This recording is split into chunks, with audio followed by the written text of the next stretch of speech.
Last अपन ने देखा था कि अर्लीस्ट टाइम क्या होता है, अर्लीस्ट एक्सपेक्टेड टाइम क्या होता है, वो अपन उसके बारे में डिस्कस किया था।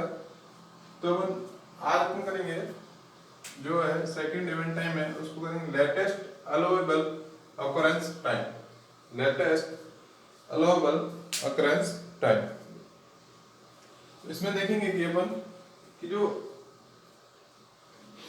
एक्टिविटी में जो मैक्सिमम टाइम लग रहा है, मतलब मैं कह रहा हूं लेटेस्ट अलाउएबल अकरेंस टाइम का मतलब कि वह टाइम किसी प्रोजेक्ट में, वह टाइम जो मतलब या फिर क्रिटिकल पाथ को फॉलो कर रहा है या उस क्रिटिकल पाथ में जो भी एक्टिविटी जो उसका फॉलो कर रहा है वह मैक्सिमम से मैक्सिमम टाइम अपन लेते हैं।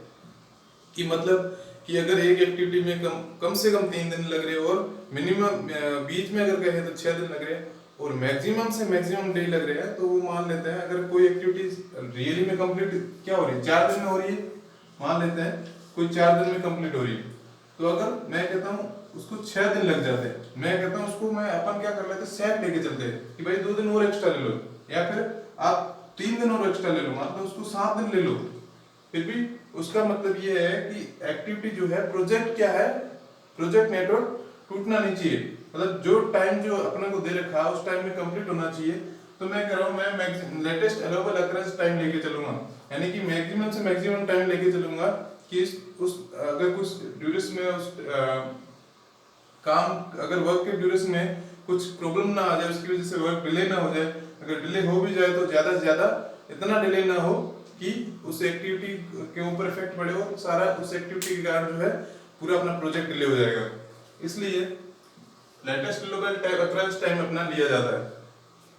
तो लेटेस्ट अलाउएबल अकरेंस टाइम क्या होता है, वो है एक्टिविटी का मैक्सिमम से मैक्सिमम टाइम जो जिसके ऊपर टाइम ना हो, उससे कम में कम हो और उसी के और वो उससे ज्यादा टाइम ना लगे, बस यही प्रोजेक्ट कंप्लीशन होने में उससे ज्यादा टाइम ना लगे। आई बात समझ में?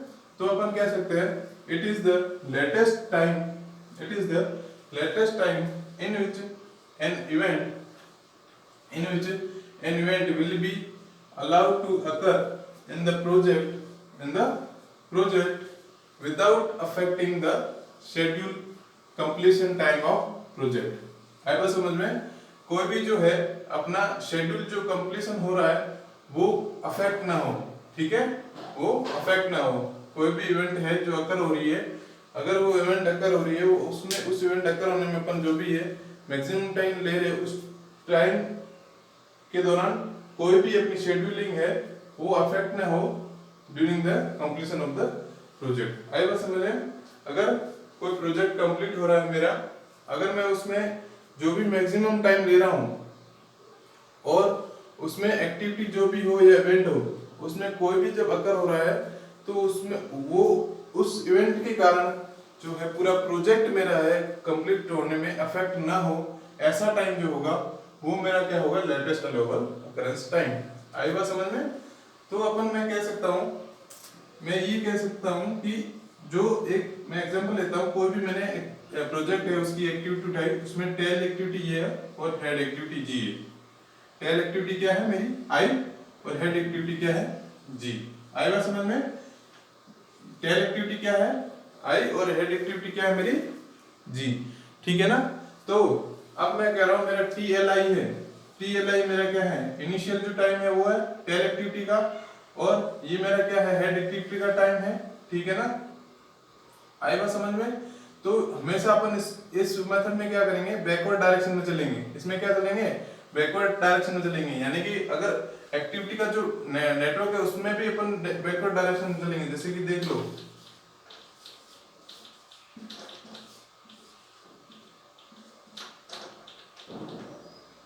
मान लो ये है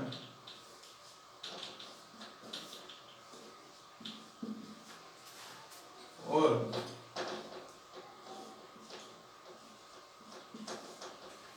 ठीक है ना। तो अपन हमेशा इस डायरेक्शन से चलेंगे। यहाँ सबसे पहले TL यहाँ पे फाइंड आउट होगा अपने पास, अपने को गिवन होगा ये डाटा जो है लास्ट वाला, ये अपने को नाउन होगा, नाउन वैल्यू होगी। फिर अब उसके अकॉर्डिंग अपन क्या करेंगे, इन सभी इवेंट का अलग अलग टाइम अपन निकालेंगे TLI, ठीक है ना। तो मेरा TLI क्या होगा, बराबर TLG जो ये वाला टाइम होगा given time minus T I G, जो मेरा मीन टाइम होगा उसको माइनस कर देंगे तो अपना ये वाला टाइम आ जाएगा। आई बात समझ में? तो ये जो होगा ये लेटेस्ट अलाउड अकरेंस टाइम होगा, और ये भी मेरा क्या है, वैसे है तो लेटेस्ट लेकिन ये नाउन होगा, फिर इसके रेस्पेक्ट में अपन ये वाला फाइंड करेंगे, ऐसे ऐसे अपन पूरे नेटवर्क में फाइंड कर सकते हैं। ठीक है, तो एग्जांपल देखूं मैं, तो मैं कह रहा हूं मेरे पास कोई एक इवेंट है 1 2 और 3, ये दोनों मेरे पास 2 और 3 इवेंट का मेरे पास जो है टाइम जो है गिवन है। अपन नॉर्मली एग्जांपल ले रहे हैं, जनरली कोई ऐसा फिक्स नहीं है, वैसे 2 हेड होते नहीं है, लेकिन अपन क्या कर रहे हैं, एक मैंने बीच में से कोई एक्टिविटी है, 2 एक्टिविटी है, उस 2 एक्टिविटी को मैंने याद किया, तो मेरा एक TL2A50 और TL3 दोनों का जो मेरा लेटेस्ट अवेलेबल टाइम है वो मेरा सेम है। तो अब मैं कह रहा हूँ इस एक्टिविटी को होने में मेरे को 5 डे लग रहे हैं और इसमें 10 डे। ठीक है, कितने डे लग रहे हैं? 10 डे और इसमें 5 डे।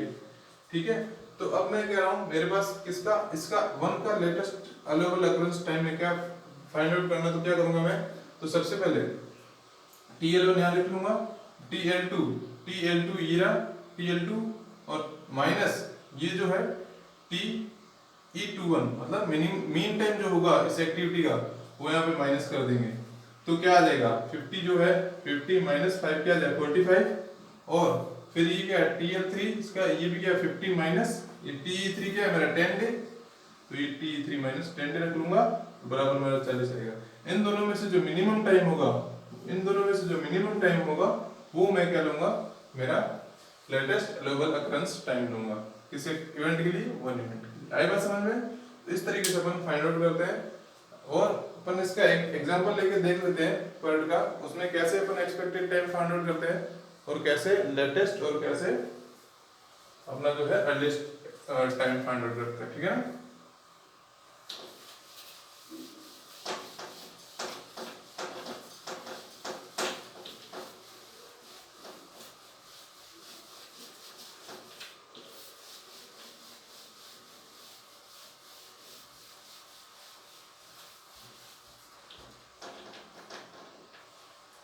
अब इसमें देखिए एग्जांपल ले रहा हूं मैं,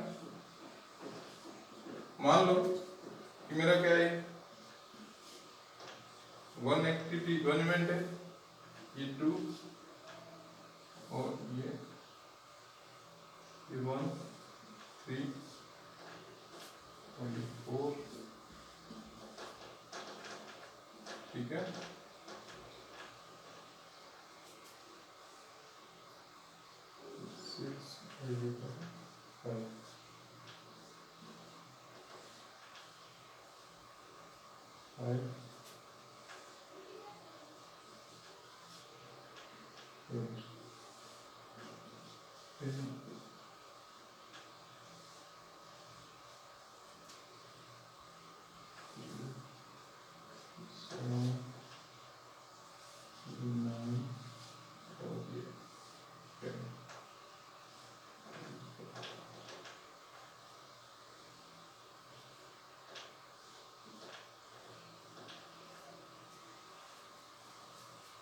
इसमें कितना ये टाइम लग रहा है 6 9 18 2 से 4 7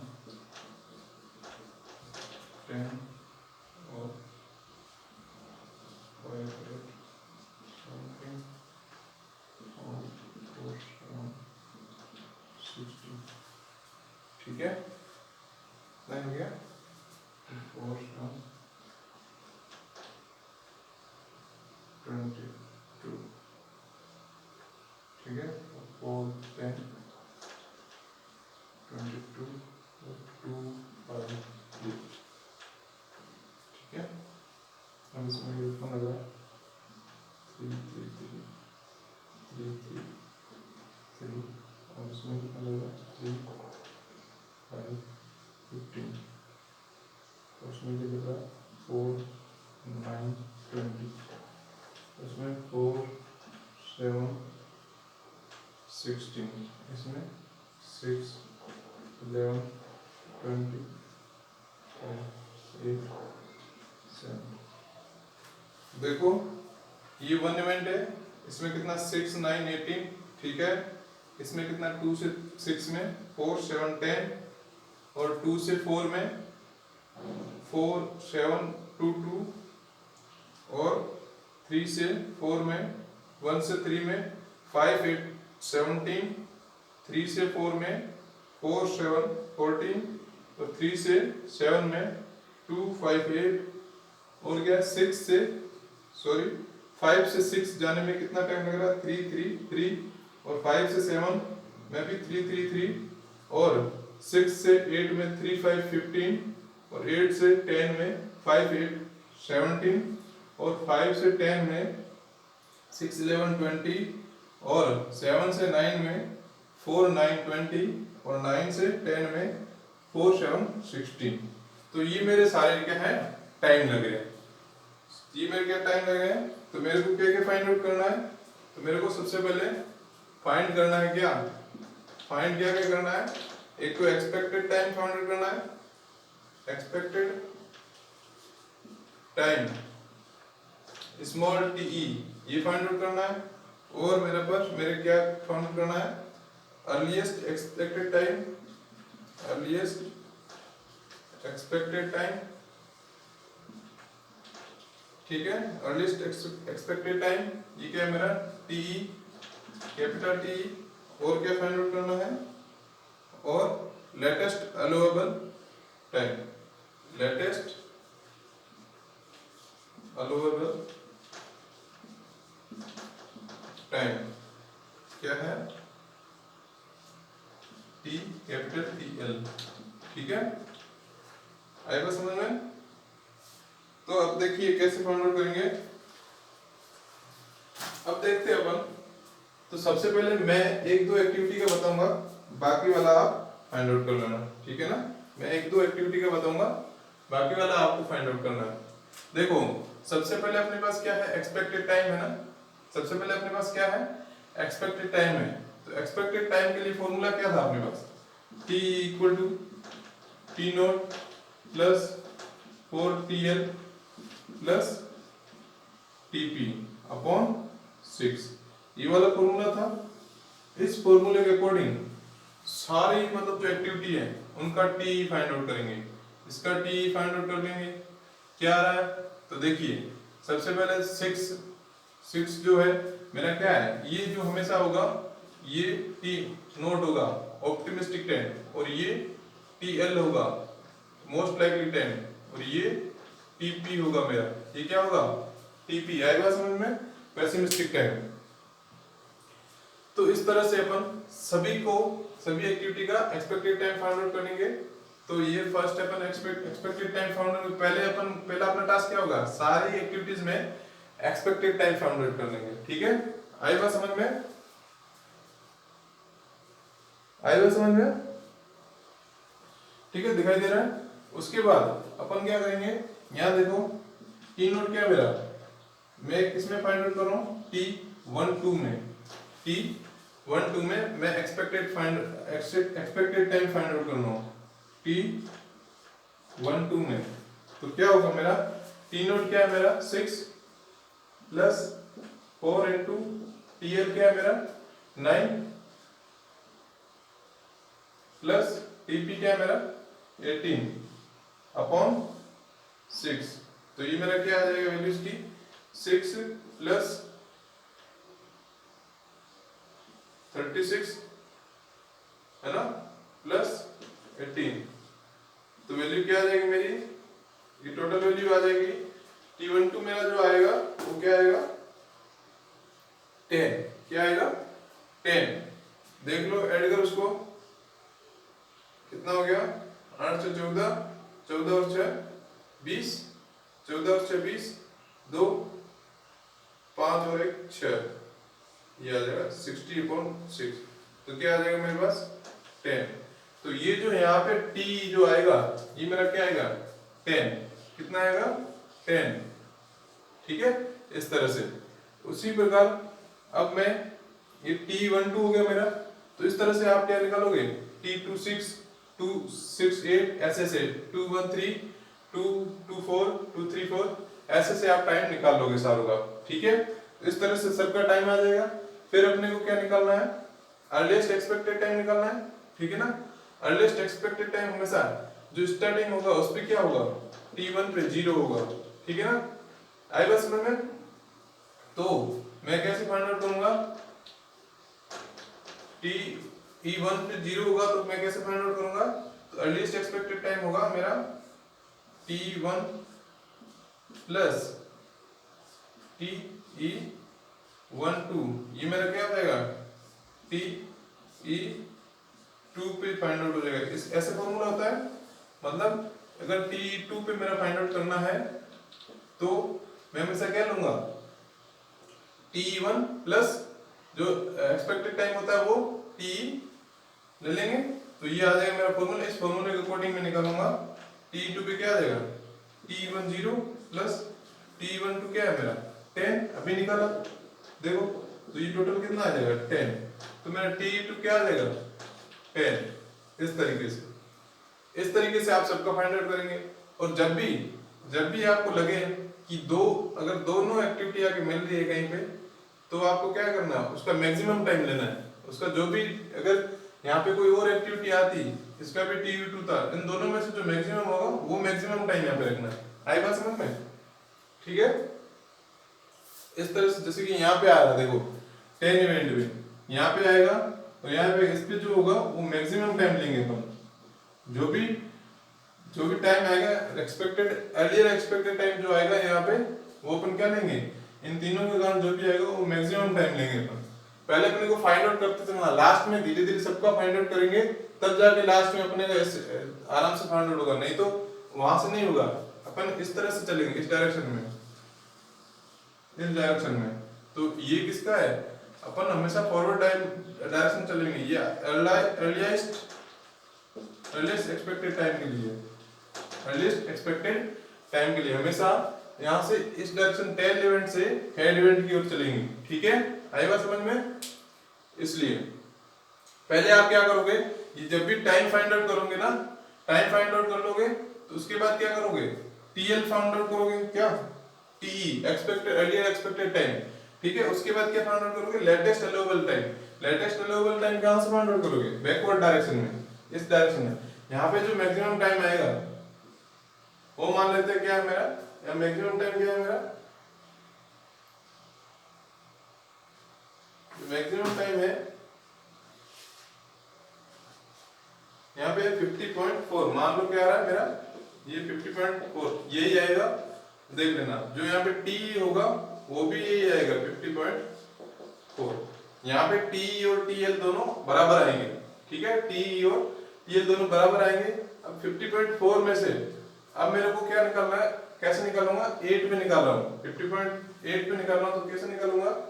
TL 8 पे निकालूंगा, कैसे निकालूंगा? तो देखो यहाँ पे जो इवेंट टाइम है वो क्या है मेरा?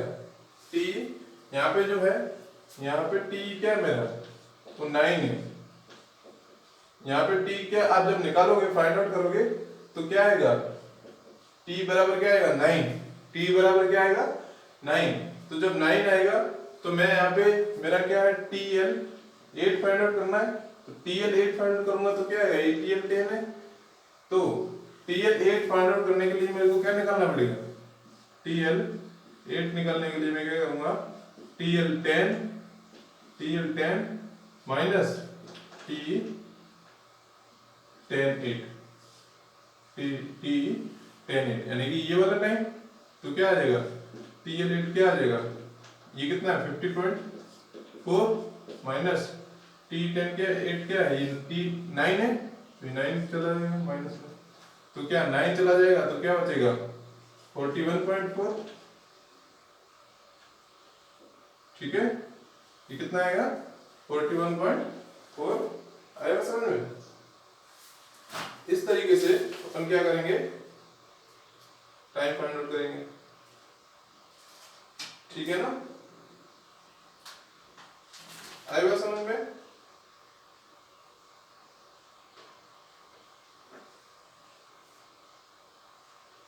ठीक है? सॉरी, इसका 51 आ रहा है ना, इसका T मैक्सिमम क्या आएगा?